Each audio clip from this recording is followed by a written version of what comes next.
Stop telling it like it is and start telling it like you want it to be. Hey, hello everybody. My name is Jessyka, and today's video is about creating your dream life while working a 9-to-5. Not only do you have the tools physically and tangibly to live the life that you want to live, you got the tools metaphysically and spiritually as well. If you are into all things leveling up, glow up, we're talking about both internally and externally, manifestation, living your dream life, and just overall becoming that girl, then stay tuned because you're in the right spot. Okay guys, so I set this video up today into two parts. The first part is mindset, and the second part, practical tools. I can sit in front of this camera all day and talk about practical tips and give you a neat little to-do list and check off box of things to build your dream life.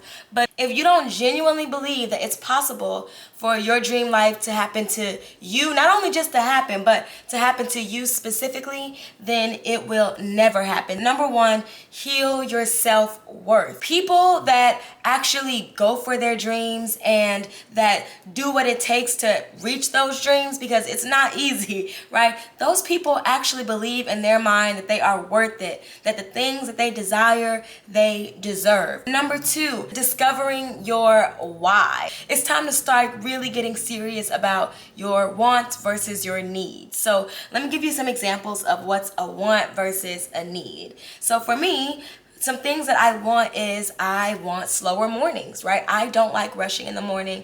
I don't like being on other people's schedule. I don't like having to be somewhere at a specific time. So that's something that I really want in my life. I want slower mornings. Also, I want to be able to travel spontaneously whenever I want to, right? I want to just be able to get up and go and say, yeah, I'm feeling Mediterranean today, so I'm gonna just take a trip to the coast, or whatever, right? So I want to be able to get up and travel spontaneously. I also want to be able to rest in my divine feminine, right? So I have tons of videos on what that means, but these are things that I want. Now we have to translate those wants into needs, right? So really, when I say that I want all of these things, and I'm speaking from an ego standpoint, what I'm really saying is that I need time freedom, right? I crave the ability to wake up and plan my days the way I want to, right? I need financial security. I said I want to travel spontaneously. I want to buy all of the luxury items that I desire. That means that I need financial stability, right? So understanding your wants and then translating them into needs will really help you drive to step 3, and that is finding your value. So what do you have that the world needs? Why finding your value and your purpose is so important when you have a 9-to-5 is because you simply don't have the time, the energy, the brain space, the capacity to just be doing everything. When you get home from work and you're drained and you're unmotivated, you need to be motivated by the passion. Really discovering your value is really gonna optimize the motivation, brain capacity, and all of those things that you need to be an entrepreneur and have a 9-to-5. Another mindset shift is to surround yourself with people that are already living your dream life. Okay guys, you have to know that this is possible. So I'd even take it a step further and finding those people that look like you, that resemble you, that represent you, so you can really visualize yourself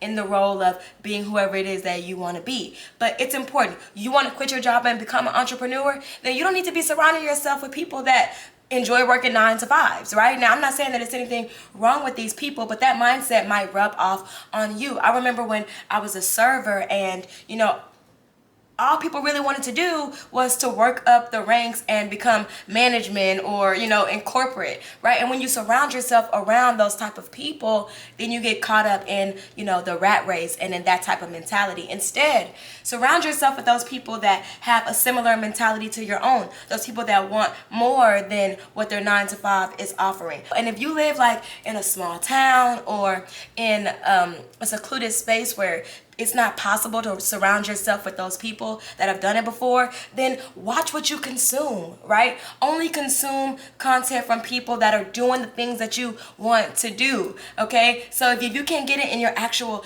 physical world, then surround yourself with those people in your virtual world. Next, stop operating out of fear and scarcity. When you start panicking about, oh, when is this gonna happen for me? Or why am I still unfulfilled and unhappy in my job? And when am I gonna get my big break? When you start thinking like that, that's where panic, fear, self-doubt, and all of those things sink in. If you truly believe that this is happening for you and what's meant for you is going to be, then there's no need for panic or worry or doubt or any of those things, right? Really think about enjoying the journey and being intentional with this journey and not just focused on the end result, right? The end result will come, I promise you. It's almost like scientifically proven. If you constantly work on something or pursue the direction of something, you'll eventually get there, right? It's like going to the gym every day and eating healthy and then being scared that you're not gonna lose weight, right? If you're doing the things that you're supposed to do, trust me, it's coming. So let's drop time urgency. Let's drop the desperation, right? You know what's meant for you is happening for you. And the last mindset shift is your circumstances don't matter. I'm not saying that they're not real. I'm saying that they don't matter. Is it annoying that you work a 9 to 5 and then you're drained and you gotta come home and edit a video or come home and do some research about the stock market or trading or whatever it is that you're into? Yes, it's a little inconvenient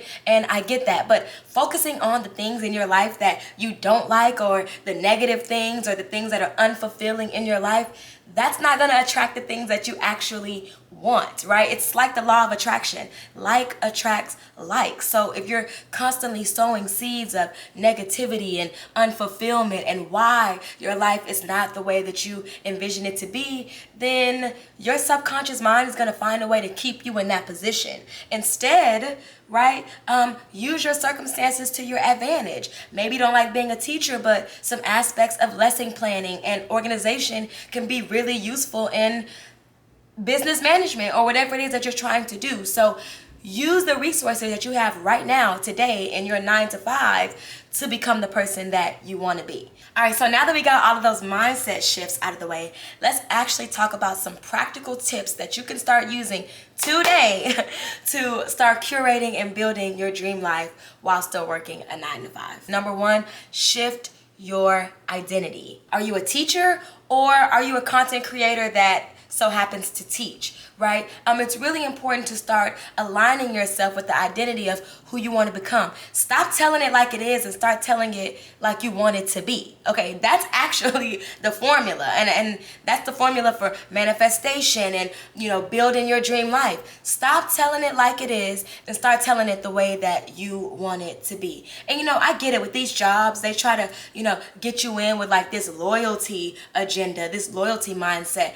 We're all a family. We're all in this together, you know, go that extra mile. But it's really important for you to get clear about who it is that you want to be. The majority of your effort and your brain energy and your time needs to go to becoming that person, not, you know, trying to be perfect at this 9 to 5 that you're just using as a stepping stool anyway. You always have the power to control where your energy flows. So no, you can't stay after an hour later, or no, you can't pick up that extra shift. All of your additional brain space and energy and time needs to go to becoming the person that you want to become. Take your power back when it comes to reclaiming your time. Like Maxine Waters said, I'm reclaiming my time. Shift your identity to who you want to become, not who you are right now. Number 2, now that you've won your time back, be strategic about what you do with that time. What would somebody living my dream life be doing right now? Would they be doom scrolling on Instagram or TikTok all day because they just want to escape from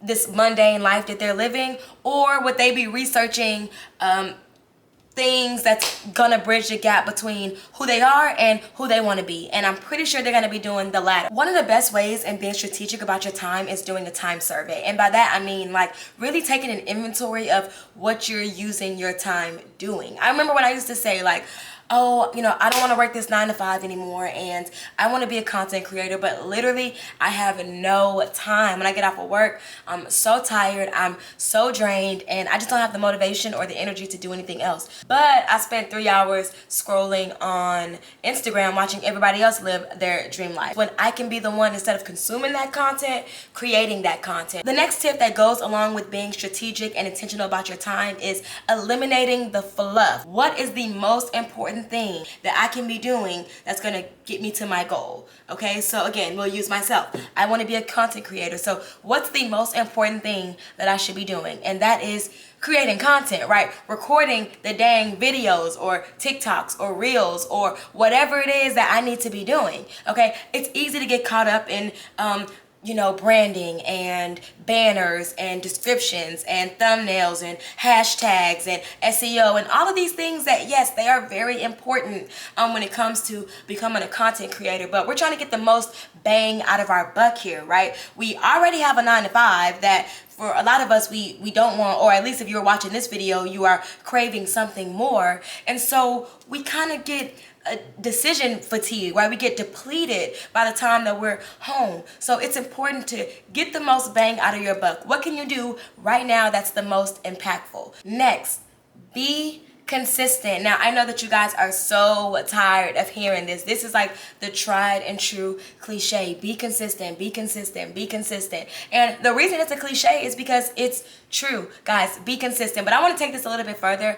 and talk about why people are not consistent. Because obviously just saying be consistent is not good enough, or it wouldn't be in every single video that you look up, right? We already know to be consistent. But let me tell you, the #1 villain to consistency is making a plan that's not sustainable. Our brains are like a battery, right? So when we wake up in the morning, we have a full battery. Now, if you're working a 9 to 5, you've already depleted most of that battery before you've even gotten a chance to work on your passion or your dream. You want to post every day, and girl, that sounds like so cool and so cute and fun and fresh, and I want you to get there, but let's build that habit first. Let's try posting once a week, and once you've gotten comfortable with that habit, then let's try twice a week, right? So really work on your consistency.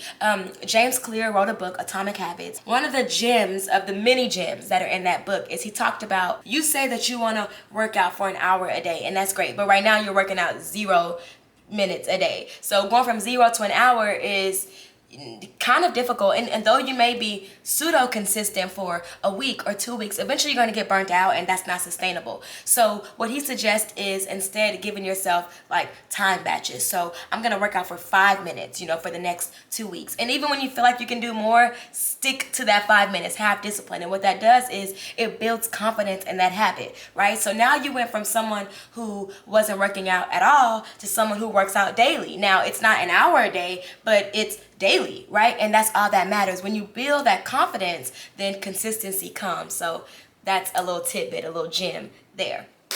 And then lastly, guys, automate when possible. So you kind of want to be on autopilot. And being on autopilot doesn't mean that you're not living in the present or you're like a robot and you're just like going with the flow. It means that all of these mundane tasks, these things that we have to do to become who we want to be, they kind of just automate themselves. It becomes second nature. So by that, I mean like you need to create routines and systems. When these things become embedded in your identity, you see where I'm going here? You have no choice but to become that person, right? So that's what I'm saying. Automate as many things as possible. That is it for today's video. If you enjoyed this video, of course, don't forget to like, comment, and subscribe. Until next time, wear sunscreen and make good decisions. Bye.